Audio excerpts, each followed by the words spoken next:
بسم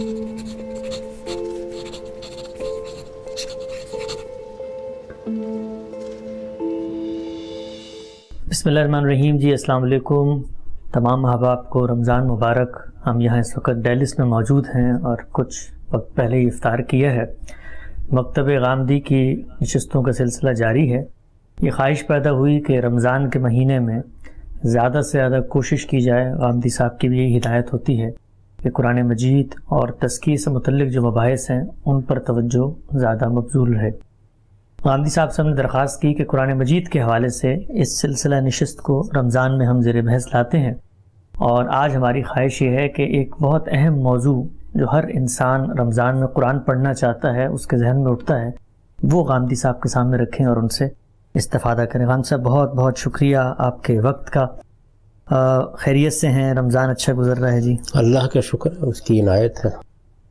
اچھا غامدی صاحب، ایک بہت بنیادی سوال ہے جو ہر مسلمان کے ذہن میں آتا ہے جس وقت وہ قرآن مجید کو کھول کے پڑھنا چاہتا ہے، اور رمضان میں خاص کر اس کی خواہش ہوتی ہے کہ قرآن کو وہ پڑھے.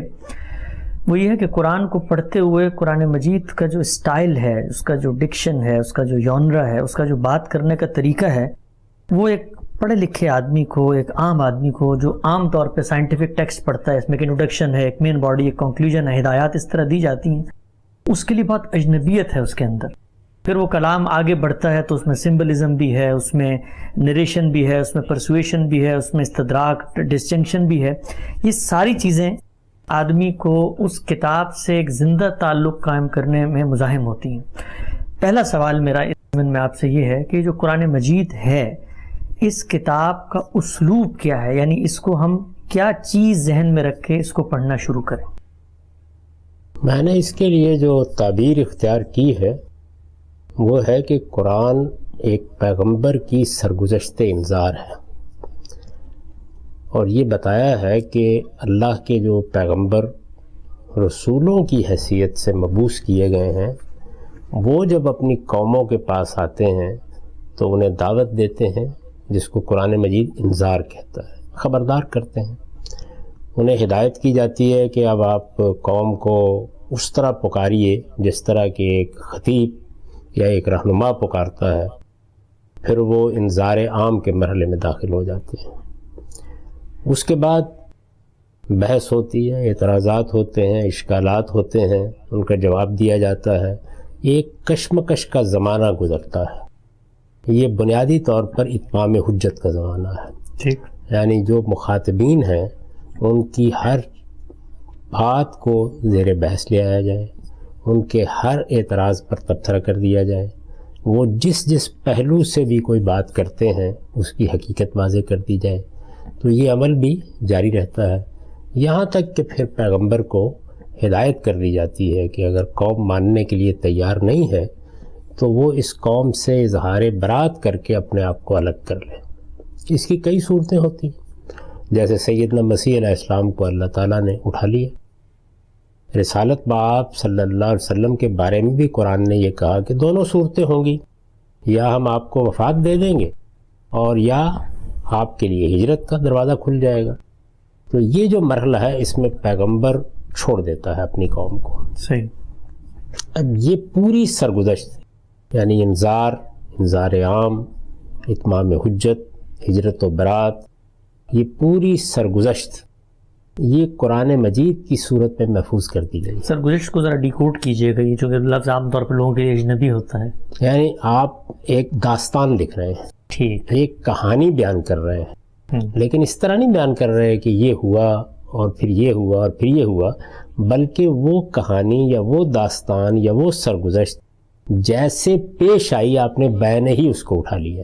اچھا، یعنی وہ کیسے پیش آئی؟ رسالت مآب صلی اللہ علیہ وسلم نے نبوت کا دعویٰ کیا. ٹھیک. نبوت کا دعویٰ کرنے کے بعد آپ کی زبان فیض ترجمان پر اللہ کا کلام جاری ہوا. وہ کلام اللہ تعالیٰ نے آسمان سے بھیجا، جبریل امین لے کے آئے. اللہ تعالیٰ کے اپنے الفاظ میں آپ کے قلب مطہر پر اس کو نازل کیا گیا، اور پھر آپ نے اسے اپنی قوم کو پڑھ کے سنایا. تو یوں سمجھ لیجئے کہ پیغمبر گویا ابلاغ کے مقام پر کھڑے ہیں، اللہ تعالیٰ لوگوں سے براہ راست بات کر رہے ہیں. تو ایک طرف اللہ تعالیٰ ہیں، آگے مخاطبین ہیں، وہ مخاطبین مشرکین عرب بھی ہیں، وہ مدینہ میں آنے کے بعد اہل کتاب بھی ہیں، بلکہ مدینہ میں آنے سے پہلے ہی کسی نہ کسی درجے میں اہل کتاب بھی موضوع بن گئے ہیں، مسیحی بھی ہیں اور یہود بھی ہیں، زیادہ تر یہود ہیں، اور ان کی کیا دینی حیثیت ہے، وہ کیسے چیزوں کو دیکھتے ہیں، ان کی فکر کیا بن چکی ہے، انہوں نے دینی طور پر کیا تصورات قائم کر لیے ہیں، وہ سب چیزیں اب زیر بحث ہیں۔ کیسے زیر بحث ہیں؟ اللہ تعالیٰ کے ساتھ براہ راست گفتگو ہو رہی ہے، تبصرہ ہو رہا ہے۔ یہ جو ایک زندہ عمل ہے، اس پورے کے پورے عمل کو قرآن مجید کی صورت میں محفوظ کر دیا گیا ہے۔ تو ہمارے ہاں عام طور پر جب لوگ کوئی کتاب پڑھنے کے لیے اٹھاتے ہیں تو وہ اس کی پہلے نوعیت سے واقف نہیں ہوتے، انہیں یہ بتایا جاتا ہے کہ یہ ایک آفاقی کتاب ہے، لوگوں کے لیے ہدایت بن کے آئی ہے، لہٰذا تم اس کو پڑھو گے تو اس میں تمہیں پتہ چلے گا کہ توحید کیا ہے، رسالت کیا ہے، آخرت کیا ہے۔ اس کے کوئی ابواب ہوں گے، پہلے باب میں توحید بیان کی جائے گی، پھر رسالت ہوگی، پھر آخرت ہوگی۔ میں نے اپنی کتاب میزان لکھی ہے، تو اب دیکھیں نا وہ تصنیفی ترتیب سے ہے، اصول و مبادی کا باب ہے، اس کے بعد دین حق ہے کیا، اس کا ایک جامع تعارف ہے۔ ان دونوں مقدمات کے بعد کتاب کو 2 حصوں میں تقسیم کر دیا گیا ہے۔ وہی دین جو قرآن میں ہے یا سنت کے ذریعے سے ہمیں ملا ہے وہی بیان کیا گیا ہے، لیکن وہ تصنیفی ترتیب کے ساتھ ہے۔ قرآن مجید ایک کلام کی حیثیت سے، کلام کیا ہوتا ہے، جیسے آپ، میں محض مثال دے رہا ہوں بات سمجھانے کے لیے، اس طرح کی مثالیں تقریب فہم کے لیے ہوتی ہیں، قرآن مجید سے مماثل قرار دینے کے لیے نہیں ہوتی، وہ تو ہی کتاب از آسمان دیگر اور ہی طرح کی چیز ہے۔ آپ علامہ اقبال کی ضرب کلیم اٹھاتے ہیں، تو اب دیکھیے کہ اس میں کیا اس طرح باب قائم کیے گئے ہیں۔ علامہ اقبال نے بتایا ہے یہ کہ اب ہم یہ بتائیں گے آپ کو کہ شاہین کیا ہوتا ہے، پھر یہ بتائیں گے کہ اس کے اوصاف و صفات کیا ہوتے ہیں، پھر یہ بتائیں گے کہ خودی کا تصور کیا ہے، کیا ایسے کیا گیا ہے؟ تو اس میں کیا ہے، اس میں ایک زندہ، ایک سینے سے ابلتا ہوا کلام ہے۔ وہ کلام آپ دیکھتے چلے جاتے ہیں، یعنی آپ نے بال جبریل اٹھائی، وہ کبھی غزلوں کی صورت میں ہے، کبھی نظموں کی صورت میں ہے، اس میں مسجد قرطبہ آ گئی، اس میں ذوق و شوق آ گئی۔ آپ کوئی اعلیٰ کلام کا مجموعہ اٹھائیں، ملٹن کا اٹھا لیں، پیراڈائز لاسٹ جب آپ پڑھنے کے لیے اٹھاتے ہیں مثال کے طور پر، تو کیا آپ ایک ایسی تصنیف پڑھنے کے لیے اٹھاتے ہیں جس میں مقدمات قائم کر کے ترتیب سے بات بیان کی جائے گی؟ یعنی اس میں شاعری میں کیا ہوتا ہے کہ آپ بہت سے مباحث کو پس منظر میں رکھ کر اسے اپنے احساس کی شدت کے ساتھ ایک جمالیاتی پیرہن عطا کر دیتے ہیں۔ تو قرآن مجید میں بھی بغیر کسی تشبیہ و تمثیل کے عرض کر رہا ہوں، اللہ تعالیٰ کی جو گفتگو ہو رہی ہے مخاطبین کے ساتھ، وہ یہی چیز اختیار کر گئی ہے، یعنی بالکل ایک کلام، اسی لیے کلام اللہ کہا ہے اسے، یعنی جیسے آپ کہتے ہیں کلام اقبال، آپ مولانا سید ابو اللہ صاحب مودودی کی یا شبلی نعمانی کی کتاب کو کلام شبلی نہیں کہتے، یعنی کلام کا لفظ جب ہم اردو میں بولتے ہیں تو اس کا مطلب یہ ہے کہ ایک خاص ادبی پیراہن دیا گیا ہے۔ تو قرآن مجید بھی ایک شہپارہ ادب ہے، یعنی جس طریقے سے اعلیٰ ادب وجود میں آتا ہے۔ آپ یہ دیکھیے کہ میں مثالیں دے رہا ہوں محض بات کی تقریب کے لیے۔ سارتر ایک بڑا لکھنے والا ہے، ہمارے ہاں جو ایگزسٹنشلزم کا یا موجودیت کا فلسفہ ہے اس کے بڑے لوگوں میں سے ہے، لیکن اس نے اپنے فلسفے کو ناول کے انداز میں بیان کیا ہے، اور بھی بہت سے لوگ ہیں۔ تو اس میں کیا ہوتا ہے، یعنی اس میں فلسفہ مقدمات قائم کر کے صغرا کبرا ترتیب دے کر ایک باب میں ایک بحث، دوسرے میں دوسری بحث کے طریقے پہ بیان نہیں ہوتا، بلکہ ایک ناول میں کرداروں کی زبان سے یا ان کے احوال سے آپ فلسفیانہ مباحث کو قاری کے لیے نمایاں کرتے ہیں۔ ٹھیک، تو جب ہم یہ صنف جان لیتے ہیں کہ ہم سارتر کو پڑھنے جا رہے ہیں اور ایک ناول کے انداز میں پڑھنے جا رہے ہیں، تو اس وقت اصل میں یہ خیال کرنا کہ اب یہاں پر اس طرح کی چیزیں ملیں گی، یہ اس کی ادبی شان کو نہ سمجھنا ہے۔ تو قرآن مجید اب اگر ان ساری مثالوں سے کچھ تصور بن گیا ہوگا کہ یہ کس نوعیت کا کلام ہے، تو اس وجہ سے میں نے اپنی کتاب میں بھی تعارف کراتے ہوئے کہا ہے کہ ایک تو اس کا اسٹرکچر یا اس کی فارم ہے. اس لحاظ سے اگر آپ دیکھیں تو شاعری میں کیا ہوتا ہے، اقبال کا کلام ہے، فردوسی کا کلام ہے، غالب کا کلام ہے، یا اس سے پہلے امرؤ القیس ہے یا لبید ہے یا اور بڑے شعراء ہیں. تو اس میں کیا ہوتا ہے، اس میں یہ ہے کہ آپ جو احساسات یا افکار ہیں ان کو الفاظ کا ایسا سانچہ دیتے ہیں کہ اس میں لفظ کا انتخاب، جملوں کا باہمی ربط، ان میں ایک خاص طرح کی موسیقیت اور پھر قوافی کا اہتمام، یہ چیزیں مل کے کیا کرتی ہیں، یہ اسی بات کو جو عام زبان میں کہی جائے، نثر میں کہی جائے تو سادہ ہوتی ہے، ایک آہنگ عطا کر دیتی ہیں. ایسے لگتا ہے کہ جس طرح خیال نے موسیقیت کا لباس پہن لیا. تو قرآن مجید نے نظم کے یا شاعری کے یہ جو کمالات کے پہلو ہیں یہ بھی لے لیے. اب اس میں کچھ نقائص بھی ہوتی ہیں کہ آپ نے کافی اور ردیف کی پابندی کے ساتھ بات کرنی ہے جی، اور ایک قاعدہ، ایک ضابطہ بنا لیا ہے، کچھ اوزان طے کر لیے ہیں، ان کی وجہ سے آپ لفظ کو اس میں بند رکھنے پہ مجبور ہیں. تو قرآن نے یہ بھی نہیں کیا، لہٰذا بالکل نثر کے طریقے پر وہ بات کر رہا ہے، لیکن جو پیرہن اختیار کیا ہے وہ بالکل اسی طرح کا ہے جیسے کہ اعلیٰ ادبی کلام کا ہوتا ہے، اور جس میں ساز، رباب، موسیقی کی وہ ساری چیزیں آ گئی ہیں جو اچھی شاعری میں ہمارے سامنے نمایاں ہوتی ہیں.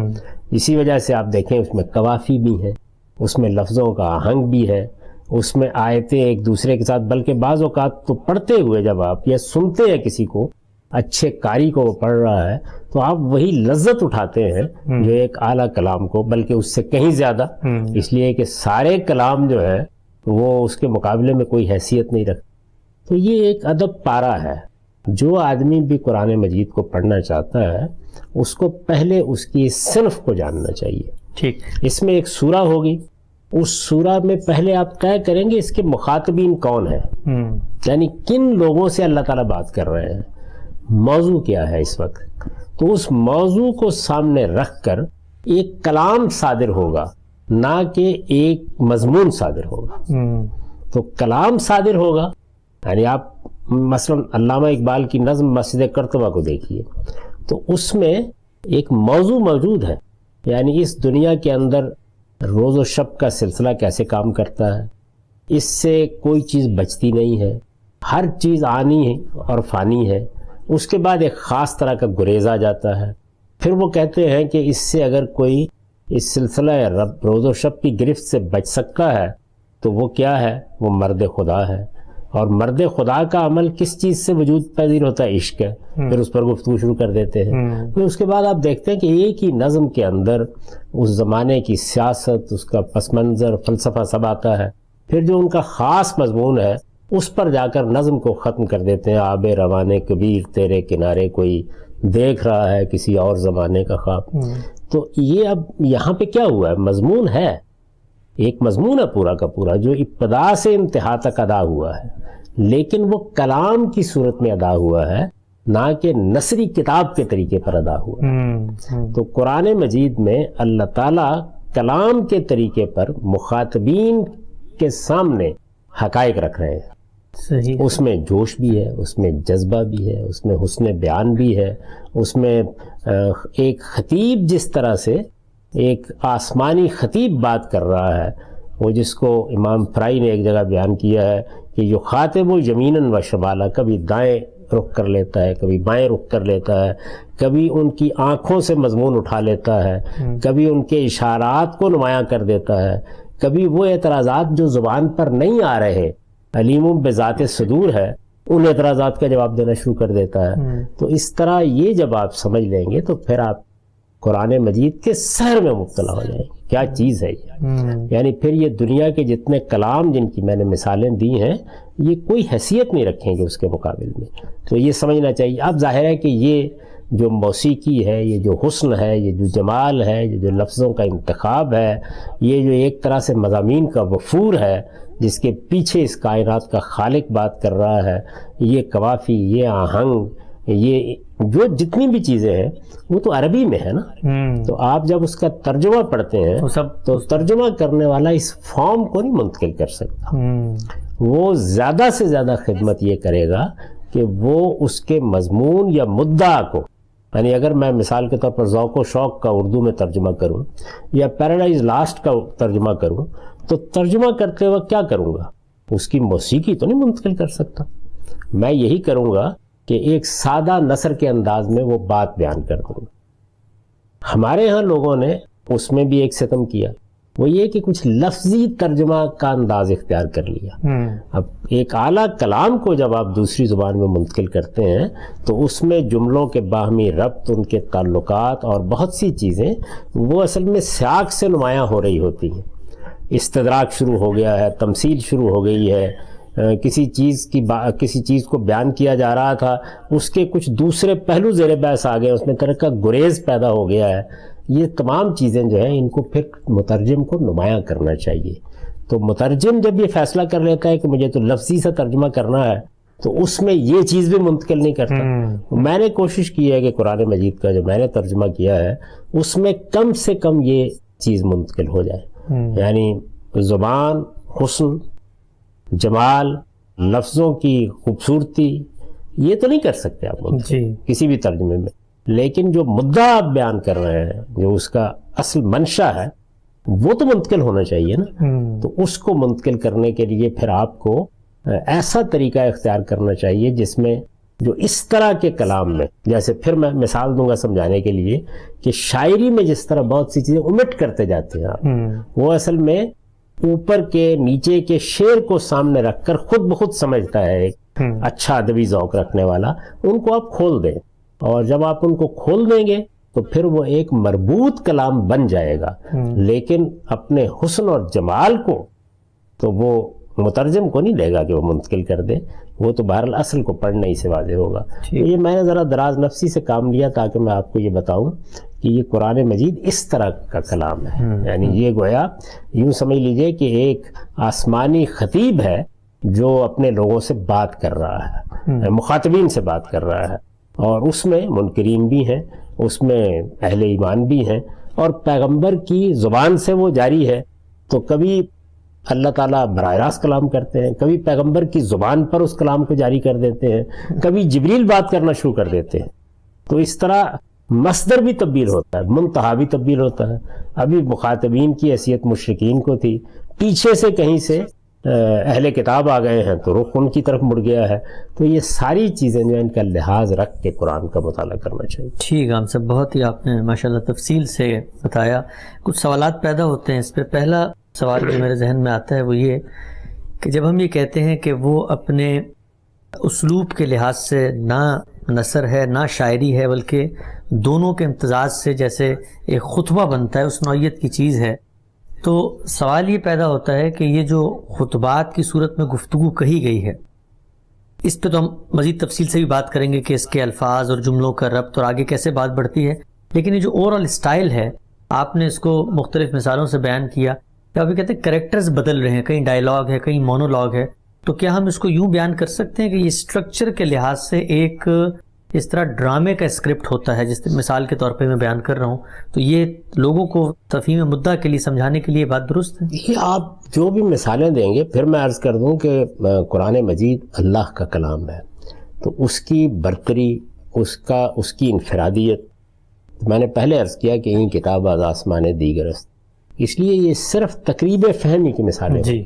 اب ڈرامے میں کیا ہوتا ہے، ڈرامے میں جو کچھ بھی آپ بیان کر رہے ہوتے ہیں وہ آپ کا تخیل ہوتا ہے، اس کے کردار بھی حقیقی نہیں ہوتے، لیکن یہاں کیا ہے کہ اسلوب تو اسی طرح کا ہے لیکن کردار حقیقی ہے۔ اللہ تعالیٰ بات کر رہے ہیں، پیغمبر بات کر رہے ہیں، جبریل امین بات کر رہے ہیں، مشرکین عرب سے بات ہو رہی ہے، اہل کتاب سے بات ہو رہی ہے۔ تو مکالمہ جو ڈرامے کے اندر ہوتا ہے وہ تو آپ کو نظر آتا ہے، کہیں لمبی تقریر اللہ تعالیٰ نے فرما دی، کہیں اعتراضات کے جوابات دینا شروع کر دیے، کہیں اہل ایمان کے سوالات سامنے آ گئے، ان پر گفتگو شروع کر دی۔ ایک مرتبہ میں نے جب سورہ نساء اور سورہ مائدہ کی تفسیر کی تو اس میں نے بتایا ہے، اگر آپ میری تفسیر البیان میں دیکھیں، کہ سورہ نساء ایک خاص جگہ پہ جا کے ختم ہو گئی، اس کے بعد آگے جو سورہ کے اندر بعض ہدایات دی گئی تھیں ان سے متعلق کچھ سوالات پیدا ہوئے ہیں جن کے جوابات دیے گئے ہیں۔ تو گویا سورہ ختم ہو گئی ہے ختم ہونے سے پہلے، اور اس کے آخر میں بغیر اس کے کہ لکھا ہو کہ یہ ایک ضمیمہ ہے یا سوالات کے جوابات ہیں، سوالوں کے جواب شروع ہو گئے. بالکل اسی طرح سورہ مائدہ میں کیا ہے اللہ تعالیٰ نے. تو اس کے اوپر میرے ایک عزیز شاگرد ہیں، جب میں نے یہ ساری بات بیان کی کہ ایسے ہے، یعنی دونوں صورتیں اپنے مضمون کے لحاظ سے جہاں ختم ہو رہی ہیں اس سے پہلے ختم ہو چکی ہیں اپنے مضمون کے لحاظ سے. یعنی آپ نے ایک بات کی اللہ تعالیٰ نے، اور وہ ایک جگہ پہنچ کر وہ خاتمہ کلام ہو گیا، اب سوالوں کے جواب ہے. تو انہوں نے کہا یہ تو پھر بالکل وہی بات ہو گئی نا کہ پہلے درس قرآن دیا، اس کے بعد سوالوں کے جواب. تو یہ یعنی ظاہر ہے کہ ادنا مثالیں ہیں یہ سب. اچھا، اس کو ایسے نہیں کیا گیا کہ آپ وہاں پر لکھ دیں کہ اب سوالوں کے جواب ہیں. تو جب آپ اس کے اندر اترتے ہیں تو یہ سارے حقائق اس کے نتیجے میں واضح ہو جاتے ہیں. تو یہ ٹھیک ہے کہ آپ مثلاً ڈرامہ جیسے اعلیٰ درجے کا لکھا جاتا ہے، جیسے مثلاً ہمارے پاس مکالمات کی مثال موجود ہے، سقراط کے مکالمات جو افلاطون نے لکھے ہیں، پلیٹو نے لکھے ہیں. اسی طریقے سے اور بھی بڑی اصناف ہے، یا جیسے میں نے مسجد قرطبہ کی مثال دی، یا ذوق و شوق کی مثال دی جا سکتی ہے. اعلیٰ درجے کی جو بڑی نظمیں ہیں، یا پیراڈائز لاسٹ کی مثال دی. یہ سب یوں نہیں ہے کہ قرآن ایسا ہے، نہیں، یہ سب اس بات کو سمجھانے کے لیے ہیں کہ آپ جب قرآن پڑھنے جا رہے ہیں تو آپ ایک ادب پارے کا مطالعہ کرنا جا رہے ہیں، اور وہ ادبی اصناف میں اس کی مماثلتیں تلاش کریں، نہ کہ آپ تاریخ کی کتاب کی طرح اس کو پڑھیں، یا فلسفے کی کتاب کے طور پر اس کو پڑھیں، یا مثال کے طور پر جیسے ہم مذہب پر کتابیں لکھتے ہیں، میں نے بھی لکھی ہے، یا احیاء العلوم کے طریقے میں پڑھیں کہ پہلے علم کا باب ہوگا پھر ایمان کا باب ہوگا. ایسا نہیں ہے. یعنی ایک کلام جس طرح کا ہوتا ہے وہ ہے. تو اب آپ اس میں ایک کمال کیا پیدا ہوا ہے، وہ یہ کہ آپ کہیں سے اس کو کھول لیں. یعنی ایک کتاب جس نے ہماری زندگی بن جانا ہے، جو ایک مرتبہ پڑھ کے آپ نے لائبریری میں رکھ نہیں دینی. تو اسی وجہ سے زندہ کلام، اب یہ دیکھیے جن شاعروں سے ہم انسپائر ہوتے ہیں یا ان سے ہمارا ایک طبعی مناسبت ہوتی ہے، تو بارہا ایسا ہوتا ہے کہ ہم اٹھاتے ہیں اور کسی ایک جگہ سے کوئی نظم کوئی غزل پڑھنا شروع کر دیتے ہیں. تو قرآن کے ساتھ بھی ایسے ہی کرنا چاہیے. یعنی آپ نے اٹھا کے ایک سورہ پڑھنی شروع کر دی، تو وہ ہر سورہ یعنی ایک جامع ترین کلام ہے، وہ اپنی بات ہر لحاظ سے پوری کر دے گی. یہ ہو سکتا ہے کہ جو ہمارے احکام ہیں، مثلا طلاق کے احکام ہیں یا حرمتیں ہیں یا اور چیزیں ہیں، وہ تو کوئی کہیں بیان ہو کوئی کہیں بیان ہو، لیکن قرآن مجید کا جو اصل مضمون ہے، انذار عام، اتمام حجت، ہجرت و برات، وہ اپنی پوری شان کے ساتھ ہر جگہ موجود ہوگا. یعنی یہ صحیح ہے کہ کہیں محض اشارات ہوں گے، لیکن وہی مضمون ہے جو بیان ہو رہا ہے کہ مخاطبین ہیں. آپ کو پہلے طے کرنا پڑتا ہے. چنانچہ میں تو اپنی تفسیر میں ہر جگہ لکھتا ہوں کہ یہ جو سورہ ہے اس کے مخاطب کون ہے. اہل ایمان مخاطبین ہیں، اہل کتاب ہے، یہ ہے. تو اس طرح جب آپ ایک کلام کی ایک اعلیٰ صنف کے طور پر اس کو دیکھیں گے، یہ مماثلتیں جتنی بھی بیان کی گئی یہ بڑا ادنا مماثلتیں ہیں. ان پر قرآن کو قیاس نہ کیجیے، لیکن ان کو سامنے رکھ کر یہ سمجھنے کی کوشش کیجیے کہ یہ ادبی اسلوب یہ کس طرح کی کتاب. تو آپ جب ایسے دیکھیں گے تو پھر یہ سوالات نہیں پیدا ہوں گے. پہلے اپنے ذہنی سانچے کو درست کرنا چاہیے. یعنی آپ علامہ اقبال کی بال جبریل پڑھنے کے لیے جا رہے ہیں، یا تاریخ یعقوبی پڑھنے کے لیے جا رہے ہیں، یا فقہی کتاب پڑھنے جا رہے ہیں، تو آپ ایک اعلیٰ کلام پڑھنے کے لیے جا رہے ہیں. اس کلام کو اس طرح دیکھیں کہ جیسے وہ نازل ہوا، جس طرح کے اسٹرکچر اور فارم میں اس کو اللہ تعالیٰ نے بیان کیا. تو پھر اس کے اندر وہ تو یہ بجلی کا کڑکا تھا یا صوت ہادی، عرب کی زمین جس نے ساری ہلا دی. اچھا ہم صاحب، میں مزید تھوڑا سا اس میں آپ کو زحمت دوں گا، کیونکہ انسان جو ہے وہ اپنے علم میں جو چیزیں ہوتی ہیں ان کو مثال بنا کر سمجھتا ہے. میں جب آپ کی اس بات پہ بھی غور کر رہا تھا کہ ایک رسول کی زندگی کی داستان ہے، اس کو مختلف مراحل پیش آ رہے ہیں، اور اس میں ظاہری بات ہے قوافی کا اہتمام بھی ہے، اور اس میں ادب کا ایک رواں دواں اسلوب بھی ہے.